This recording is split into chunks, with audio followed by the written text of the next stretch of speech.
My husband asked me to sign a simple document, and that's how I found out I didn't own my own house. At first, it felt small, like one of those boring, adult things you don't question. Paperwork, taxes, mortgage stuff. We had just moved into a new house in Phoenix, Arizona 3 months earlier. Nothing crazy, just a clean, modern place in a quiet suburb. 2 floors, small backyard, enough space to finally feel like we were building something real. Together. That's what I thought, at least. Mark handled most of the paperwork. Not because I couldn't, but because he always said, "I've got it, don't stress." And honestly, I trusted him. We'd been married for 5 years. Shared bank account. Shared plans. Shared everything. Or at least, that's what I believed. It was a Sunday afternoon when it happened. We were sitting at the kitchen island. I was scrolling on my phone, half watching some random show in the background, when Mark walked in with a folder. "Hey," he said casually. "Can you sign something real quick?" I didn't even look up right away. "Yeah, sure." "What is it?" "Just some updated paperwork for the house," he said. "Nothing major. Nothing major." I reached for the pen. Didn't think twice. Didn't ask questions. That's the part that still bothers me the most. How easy it was. I flipped through the first page. Legal language. Dense paragraphs. Words I didn't feel like reading on a Sunday. "Where do I sign?" I asked. He pointed. "Right there, and initial on the second page." I leaned in a little closer. That's when I noticed something. Not big. Just off. My name wasn't where I expected it to be. I frowned slightly. "Wait," I said. "Why is this under your name only?" He didn't hesitate. "It's just how they structured it," he said quickly. "It's normal." Normal. I nodded slowly. Still holding the pen. Still ready to sign. But something in me paused. Just enough. "Shouldn't we both be on it?" I asked. He gave a small shrug. "We are," he said. "This is just one part of it. Trust me. Trust me." That phrase. I don't know why, but this time it didn't land the same way. I looked back down at the document. And this time, I actually read it. Line by line. Slowly. Carefully. And that's when I saw it. Owner of property. Mark Reynolds. Only his name. No mention of mine. Anywhere. My stomach tightened. "Mark," I said slowly, "why is my name not on the house?" He didn't answer right away. And that silence? That's what changed everything. Because Mark is not the kind of person who pauses. He always has an answer. Always. But this time, he didn't. I looked up at him. Really looked at him. And for the first time since we moved into this house, I felt something I hadn't felt before. Doubt. "Mark," I repeated, my voice quieter now, "why is my name not on this?" He exhaled slowly. Like he had been expecting this moment. Like this wasn't new. "It's just temporary," he said. "It's easier this way." Easier for who? I didn't say that out loud. But he could see it on my face. "It's just for the mortgage approval," he added quickly. "They wanted it clean." Clean. That didn't make sense. Not really. We both had good credit. We both contributed. This wasn't supposed to be his house. It was supposed to be ours. I slowly set the pen down. "I'm not signing this," I said. His expression changed. Not dramatically. Just enough. Enough for me to notice. "Why?" he asked. "Because something's wrong. Because this doesn't make sense. Because I suddenly feel like I'm standing in a house that isn't mine." But instead, I said, "Because I don't understand what I'm signing." There was a long pause. Then he said something that made everything worse.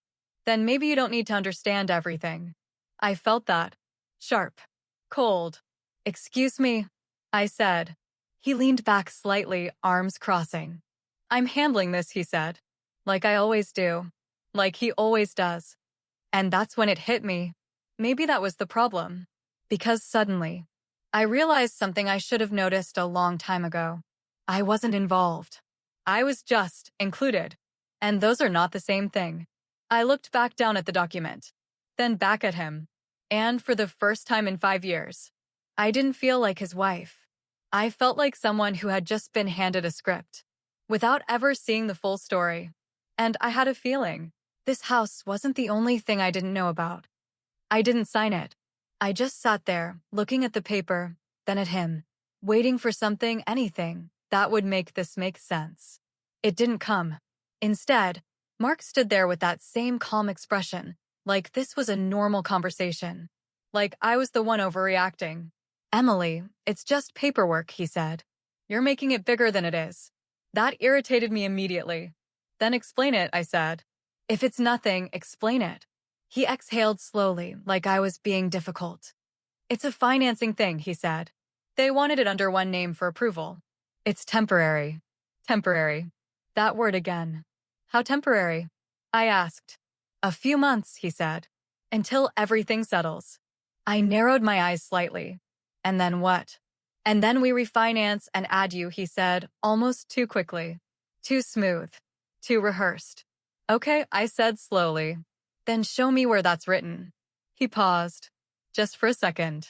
But it was enough. It's not written like that, he said. It's just how it works. No, that wasn't how this worked. Not legally. Not financially. Not in any situation I had ever heard of. I pushed the document back toward him. I'm not signing anything until I talk to someone, I said. That's when his tone changed. Slightly sharper now. Talk to who? A lawyer. Or the bank. I don't know. Someone who can explain this without saying, trust me. Silence. He stared at me for a second. Then gave a short laugh. Wow, he said. So now you don't trust me? That line. Classic. Turn it around. Make it about trust instead of facts. I'm asking questions, I said. That's not the same thing. It kind of is, he replied. No, I said firmly. It's not. Another pause. Longer this time. Then he picked up the folder. Fine, he said. Do whatever you want. And just like that, the conversation ended. Or at least, he wanted it to. But I wasn't done. Not even close. Because now I had a feeling. And it wasn't a small one. It was that quiet, heavy kind that sits in your chest and doesn't go away. Something was off. Not just with the house. With everything. That night felt different. We didn't fight. We didn't talk. We just existed in the same space. He watched TV. I sat on my phone, pretending to scroll while my brain replayed that document over and over again. Owner of property. Mark Reynolds. Only his name. I went to bed early. Or at least, I pretended to. Around midnight, I heard him moving around downstairs. At first, I ignored it. Then I didn't. Because something about the way he was moving didn't feel normal. Quiet. Careful. Not like someone grabbing a snack or checking something. More like someone trying not to be heard. I sat up slowly. Listened. Drawer opening. Soft footsteps. Then, silence. I got out of bed. Carefully. Walked to the top of the stairs. And looked down. The kitchen light was on. Mark was standing by the counter. With the folder. The same one. He wasn't reading it. He was taking photos. Page by page. With his phone. My stomach dropped. Why would he need pictures of documents he already had? I stepped down one stair. It creaked slightly. He froze. Then quickly flipped the folder closed. And turned around. For a second, we just stared at each other. Caught. What are you doing? I asked. He didn't answer right away. Then, same question, he said. Deflect. Again. I asked first, I said. He walked over, set the folder down like nothing had happened. Just organizing things, he said. For the bank. At midnight. Another pause. You're overthinking this, he said. That phrase again. Overthinking. I crossed my arms. Why are you taking pictures of documents you already have? He didn't like that one. I could see it. It's easier to send digitally, he said. To who? To the broker. Then why not just email the file? I asked. Silence. And there it was. That same silence from earlier. Only this time. It felt heavier. Because now it wasn't just one thing. It was a pattern. He grabbed the folder and walked past me. I'm going to bed, he said. Like that ended the conversation. But it didn't. Because I stood there, watching him walk up the stairs, and something clicked in my head. This wasn't about convenience. Or paperwork. Or making things easier. This was about control. And whatever was in that folder. wasn't meant for me to fully understand. I went back to bed, but I didn't sleep. Not really. Because now I knew one thing for sure. If I wanted the truth, I wasn't going to get it from him. And the next morning, I decided I was going to find it myself. I didn't wait. The next morning, the second Mark left for work, I was already grabbing my keys. No coffee, no breakfast, no second thoughts. Just one clear decision. I was going to the bank. Not our bank. The one on the document. The one I had never heard of before. It was about 15 minutes away, across town. Not somewhere we usually went. Not somewhere we had ever talked about. Which already felt wrong. The drive felt longer than it was. My mind kept replaying everything from the night before. The document. His tone. The way he avoided direct answers. The photos at midnight. None of it added up. And the more I thought about it, the clearer it became. This wasn't something small. This was something he didn't want me to see. I parked in front of the bank and sat there for a minute. Just breathing. Because once I walked in, I knew this wasn't just a suspicion anymore. It was going to be real. I grabbed my bag and went inside. Cool air. Quiet lobby. A few people waiting. Nothing unusual. That almost made it worse. Because everything looked normal. Except my situation wasn't. I walked up to the front desk. "Hi," I said, trying to keep my voice steady. "I have a question about a property document." The woman behind the desk smiled politely. "Of course. Do you have an account with us?" "No," I said. "But my husband does." She nodded. "Okay, I'll see what I can do." "What's the name?" "Mark Reynolds." She typed it in. Paused. Then looked back at me. "I'm sorry," she said. "I can't access account details without authorization." "I understand," I said quickly. "I'm not asking for account info. Just general clarification." She hesitated. "What kind of clarification?" I pulled out my phone and showed her a photo I had quickly taken of the document that morning before leaving. "Is it normal," I asked, "for a married couple to purchase a home under only one name, without the other spouse listed anywhere?" She looked at the screen, then at me, then back at the screen. Her expression changed slightly. Not dramatically, but enough. "Can I ask," she said carefully, "are you on the mortgage at all?" "No," I said. Another pause. "And your name isn't on the title?" "No." She leaned back slightly. "That's not typical," she said. My stomach dropped. "But it can happen?" I asked. "Yes," she said. "But usually there's a reason." "What kind of reason?" She hesitated again, then lowered her voice just a little. "Sometimes it's for credit reasons. Or legal structuring. Or—" She stopped. "Or what?" I asked. She studied me for a second, then said, "Or because one person doesn't want the other to have ownership." There it was. Out loud. Clear. Real. I nodded slowly. "Thank you," I said, and walked out. The air outside felt heavier. Hotter. Like the entire world had shifted slightly to the left. I got into my car but didn't start it. I just sat there, staring at nothing. Because now I had confirmation. This wasn't a mistake. This wasn't temporary. This was intentional. He bought a house. Without me. And expected me to live in it like it was ours. I leaned back in my seat and closed my eyes, trying to think through everything. Then something hit me. Hard. The deposit. The down payment. We had talked about it for months. Saved together.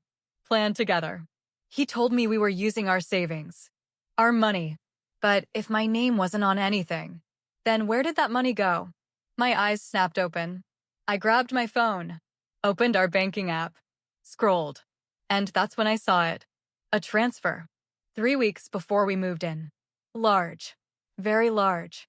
From our joint account. To an account I didn't recognize. No label. No explanation. Just a number. My hands started shaking. I clicked into the details. The account name showed up. And the second I read it, my stomach dropped even further. Because it wasn't just Mark's name. It was Mark Reynolds. And Laura Mitchell. I froze. Laura Mitchell. I didn't know anyone by that name. At least, I didn't think I did. But something about it felt familiar. Too familiar. like a name I had heard before. Somewhere. At some point. I just couldn't place it. Not yet. Then my phone buzzed. A message. From Mark. Where are you? Short. Direct. Not worried. Not caring. Just checking. I stared at the message. Then looked back at the name on the screen. Laura Mitchell. And suddenly, that wasn't the question I cared about anymore. The real question was, who is she? I didn't answer him. Not right away. I just sat there in the car, staring at that name on my phone like it was going to explain itself. Laura Mitchell. I said it out loud. Nothing. No clear memory. No obvious connection. But that feeling, it didn't go away. That quiet sense that I had heard it before. Somewhere that mattered. My phone buzzed again. Mark. Emily? Then another message. Why aren't you answering? I locked my phone. For the first time in 5 years, I didn't feel the need to respond. Because right now, he wasn't the one with answers. I was. Or at least, I was getting closer to them. I opened my contacts. Scrolled. Then stopped. My sister. I hesitated. Then called. She picked up almost immediately. Hey, what's up? She said, cheerful like always. Hey, I said, trying to sound normal. Quick question. Do you know anyone named Laura Mitchell? There was a pause. Not long. But not instant either. Why? She asked. My grip tightened on the phone. Just answer me, I said. Another pause. Then. Yeah, she said slowly. I do. My stomach dropped. How? I asked. She used to work with Mark, my sister said. A couple years ago, I think. Why? Work. That made sense. Too much sense. What kind of work? I asked. Real estate, I think, she said. Why are you asking this? Real estate. My heart started beating faster. Did they stay in touch? I asked. I don't know, she said. Maybe? I remember her name because he mentioned her a few times. Mentioned her. Not often. Not clearly. Just enough. Emily, my sister said. Her tone changing now. What's going on? I looked down at the transfer again. Mark Reynolds and Laura Mitchell. Joint account. I exhaled slowly. I think Mark bought the house with someone else, I said. Silence. Then. What? She said sharply. My name isn't on anything, I continued. The mortgage, the title, nothing. And there's a transfer from our account to one with his name and hers. Another pause. Longer this time. That doesn't make sense, she said. I know, I replied. But it's real. Are you sure? She asked. Yes, I said. I just left the bank. That changed something. I could hear it in her voice. Okay, she said slowly. Okay, then you need to confront him. No, I said immediately. No, I repeated. Not yet. Why not? Because I don't have the full picture. Because if I confront him now, he'll just lie better. Because I need to know exactly what I'm walking into. I didn't say all that. Instead, I said, because I think there's more. Silence. Then, what do you mean more? She asked. I stared out the windshield, trying to connect everything. The document, the photos, the transfer, the name. Then something hit me. Sharp. Clear. The folder. I hadn't checked it again. After last night, I had just left it. Trusted that what I saw was everything. But now, that didn't feel true anymore. I need to go, I said. Emily. I'll call you later, I said quickly and hung up. I started the car. Drove back home faster than I should have. My hands were tight on the wheel. My mind running through possibilities I didn't want to say out loud. When I pulled into the driveway, his car was already there. That made my heart skip. He came home early. Of course he did. I turned off the engine and sat there for a second, thinking, if I walked in now, this would turn into a confrontation. And I wasn't ready for that. Not yet. So I did something I never thought I would do. I walked in quietly. Like I didn't belong there. Like I was the one hiding something. I could hear him in the living room, talking, on the phone. His voice was low, tense. I stepped closer, carefully. I told you not to move anything yet, he was saying. Pause. No, she hasn't signed it. Another pause. My heart started racing again. I don't care what the timeline is, he continued. We wait until everything is finalized. Everything is finalized. What exactly was he finalizing? I leaned slightly closer to the wall, trying to hear more. Then, Laura, just listen to me, he said. I froze. Laura. There it was. Not a guess. Not a theory. Real. I stopped breathing. I've got it under control, he said. She doesn't know anything yet. My stomach dropped. He doesn't know anything yet. That's what he thought. That's what he believed. And for a second, I almost laughed. Because he had no idea how wrong he was. Just don't do anything stupid, he added. We're too close now. Too close to what? The call ended. Silence. I stepped back quickly before he could come out and see me. My heart was pounding. Loud. Fast. Because now I knew something for sure. This wasn't just about the house. This wasn't just about money. This was a plan. And whatever they were doing was almost finished. I stayed still for a few seconds after the call ended. Just breathing. Trying to slow my heart down enough to think clearly. She doesn't know anything yet. That's what he said. Which meant two things. First, he was lying to her. And second, he had no idea I was standing right there. That gave me something I didn't have before. Time. I stepped quietly back toward the hallway and slipped into the bedroom like nothing had happened. Closed the door softly. Locked it. Then I just stood there for a second, staring at the dresser. At the place where that folder had been the night before. It wasn't there anymore. Of course it wasn't. He moved it. The second I pushed back yesterday, he knew something changed. Which meant whatever was in that folder. He didn't want me to see it again. But that didn't mean it was gone. It just meant it was hidden better. I took a slow breath. Okay, think. Where would he put it? Not somewhere obvious. Not the nightstand. Not the closet. Somewhere I wouldn't look. Or somewhere I wouldn't think to check. My eyes moved around the room. Then stopped. His office. Of course. He had a small office downstairs. Nothing fancy, just a desk, a cabinet, and a locked drawer he always said was for important documents. I never questioned it. Until now. I unlocked the bedroom door and walked out like everything was normal. My heart was still racing, but my face felt calm, controlled. I stepped into the living room. Mark was there, sitting on the couch, scrolling through his phone like nothing had happened. He looked up. Oh, hey, he said. Where were you? I shrugged lightly, ran out for a bit. He nodded, like that was enough. Everything okay? He asked. I almost laughed, but instead I smiled. Yeah, I said. Just needed some air. He studied me for a second. Not suspicious. Just checking. Then he nodded again and went back to his phone. Perfect. Hey, I said casually, I'm going to grab something from your office real quick. That got a reaction. Small. But I saw it. What for? He asked. I think I left my charger in there, I said. He hesitated. Then, it's a mess in there, he said. I'll get it later. Too fast. Too defensive. I'll just look, I said, already walking past him. Before he could stop me. I didn't run. I didn't rush. I just moved like this was normal. Like I had every right to be there. Because I did. I opened the office door.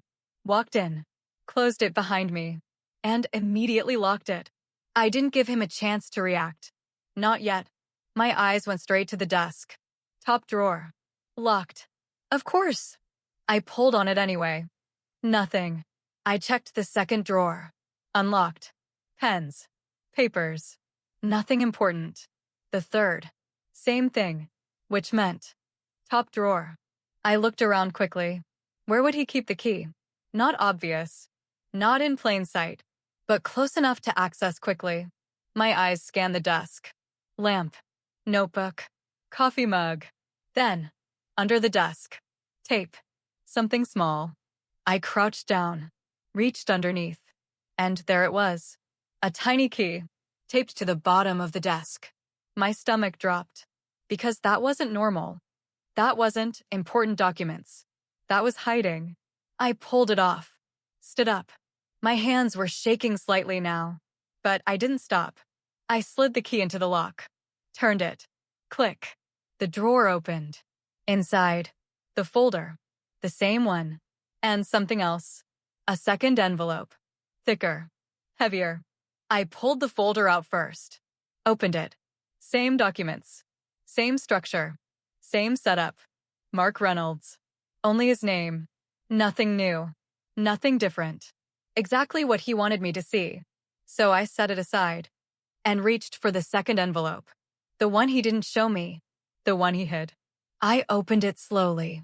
And the second I looked inside, my entire body went cold. Because it wasn't just paperwork. It was a contract. Legal.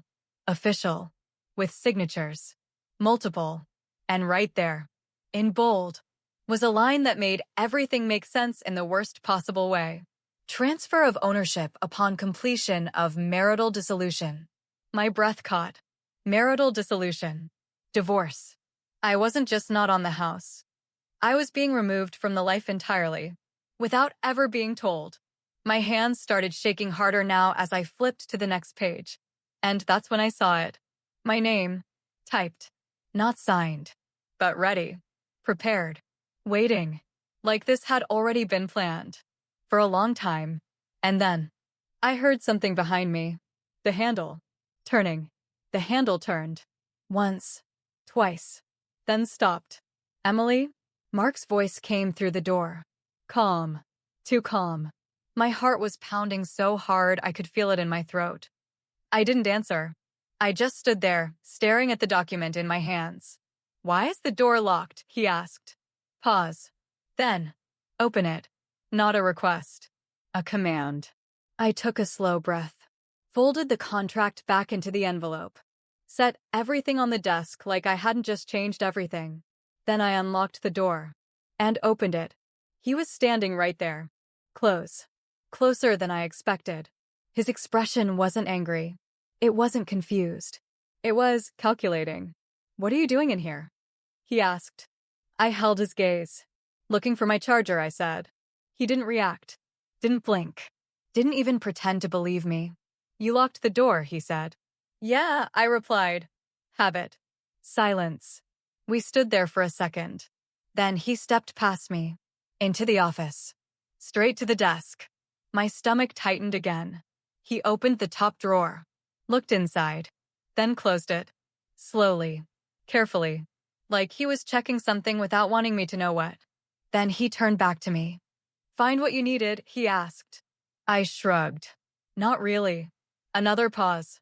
Then, Emily, he said, softer now, you're acting weird. Weird. I almost smiled. Because if he only knew. No, I said. I'm just starting to pay attention. That landed. I saw it. A small shift in his eyes. Not panic, but awareness. He knew something had changed. About what? He asked. I tilted my head slightly. The house, I said. The paperwork. The fact that I'm apparently just living here. He exhaled slowly. Like we were back to the same conversation. It's not what you think, he said. Of course. It never is, I replied. Another pause. Then he stepped closer. Lowered his voice. Did you go to the bank? There it was. I didn't answer. I didn't need to. My silence was enough. His jaw tightened slightly. Emily, he started. I cut him off. Who is Laura? That did it. Not dramatic.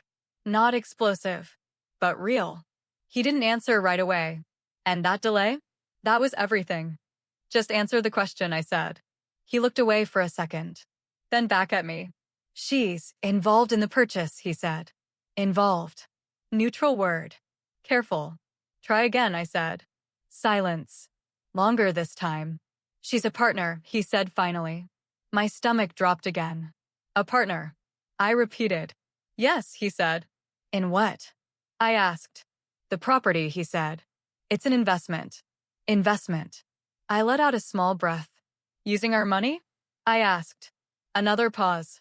That's temporary, he said. Temporary. That word again. Everything with you is temporary, I said quietly. That one hit.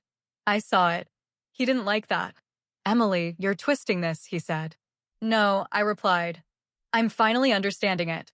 We stood there in silence for a second. Then I asked the question that mattered most. Are you planning to divorce me? That one didn't have a soft landing. It just dropped. Heavy. Direct. Real. He didn't answer right away. Which was the answer? But then, no, he said. Too quick. Too controlled. Like he knew that was the only acceptable response. I held his gaze. Then why is there a contract in your drawer? I said slowly, with my name on it, and the words, marital dissolution, already written out. Everything stopped. Completely. His face didn't change much, but something behind it did. And this time, there was no denying it. He knew I saw it. You shouldn't have gone through my things, he said. That was his response. Not denial. Not explanation. Just, that? I almost laughed. That's what you're going with? I asked. He didn't answer, because he didn't have anything else. And in that moment, I realized something important. This wasn't falling apart. This had already been planned. For a long time. And I was just the last one to find out. Then he said something that made everything even worse. You weren't supposed to see that yet. You weren't supposed to see that. Yet? My chest tightened. Yet? I repeated. He exhaled. Looked away. Then back at me. Things were almost in place, he said. Almost. In place. Like this was a project. A timeline. A strategy. What things? I asked. He didn't answer. And that silence? That was louder than anything else he could have said. Because now I knew. This wasn't just about the house. Or the money. Or even Laura. This was something bigger. Something I still wasn't fully seeing. And whatever it was almost finished. I didn't raise my voice. I didn't cry. I just stood there, looking at him, finally seeing him clearly. You weren't supposed to see that yet. That line kept echoing in my head. Not if. Not ever. Yet. Which meant there was a plan. A timeline. An end. And I was part of it. Just not in the way I thought. What was the plan, Mark? I asked calmly. He didn't answer. Of course he didn't. So I nodded slowly. Okay, I said. I'll figure it out myself. That got his attention. You're overreacting, he said quickly. There it was again. That same line. Different situation. Same tactic. I almost smiled. No, I said. I'm reacting exactly the way someone should when they realize they've been living in someone else's plan. Silence. I picked up the envelope again. Didn't hide it. Didn't pretend. Just held it. You were going to have me sign that document, I said. Transfer everything under your name. Keep me off the house. Use our money. He shifted slightly. Didn't deny it. And then what? I asked. Serve me divorce papers? He exhaled slowly. It wasn't like that, he said. I nodded. Then tell me how it was. Nothing. No answer. Because again, there wasn't one that made him look good. I stepped back. Gave myself space. Because I needed to think clearly. And for the first time since this started, I wasn't confused. I wasn't trying to understand him. I understood enough. This wasn't about a mistake. This wasn't about bad communication. This was a strategy. A slow one. Careful. Hidden. And I almost signed it. That thought hit harder than anything else. How long? I asked. He looked at me. Didn't answer. How long have you been planning this? I repeated. Another pause. Then, a few months, he said. Months. While we were picking furniture. While we were talking about the future. While I was calling this place home. I nodded slowly. Wow, I said quietly. Not dramatic. Just real. Then I asked the last question I needed answered. Does she know? I said. His eyes flickered. Small. But I saw it. Know what? He asked. That I exist, I said. Silence. There it was. Everything. In one moment. She thinks we're separated, he said finally. Of course she does. I let out a small breath. Because that made everything even clearer. He wasn't just lying to me. He was managing both sides. Controlling both stories. Keeping everything. In place. Until it was time. Until it was finished. Until I signed. I looked around the room.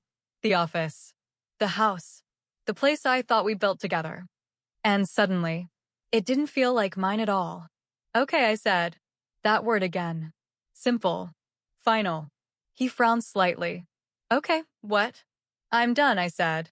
That got a reaction. What do you mean? He asked quickly. I looked at him. Really looked at him. I mean, I'm not signing anything, I said. I mean, I'm not staying here. And I mean, I'm not part of whatever this plan is anymore. He stepped forward. Emily, don't do this. No, I cut him off. Calm. Firm. You already did this, I said. Silence. I turned. Walked out of the office. Didn't wait for him to follow. Didn't wait for another explanation. Because there wasn't one I needed. I went upstairs. Grabbed a suitcase. Packed fast. Not everything. Just what mattered. My documents. My laptop. My essentials. Because I wasn't coming back. When I walked back downstairs, he was standing in the hallway. Waiting. Like he thought I might change my mind. I can fix this, he said. I stopped for a second. Looked at him. And for the first time, I didn't feel anything. No anger. No sadness. Just clarity. You weren't trying to fix it, I said. You were trying to finish it. That one landed. I saw it. But it didn't matter anymore. I walked past him, opened the door, and stepped outside. The air felt different. Lighter. Not because it didn't hurt. It did.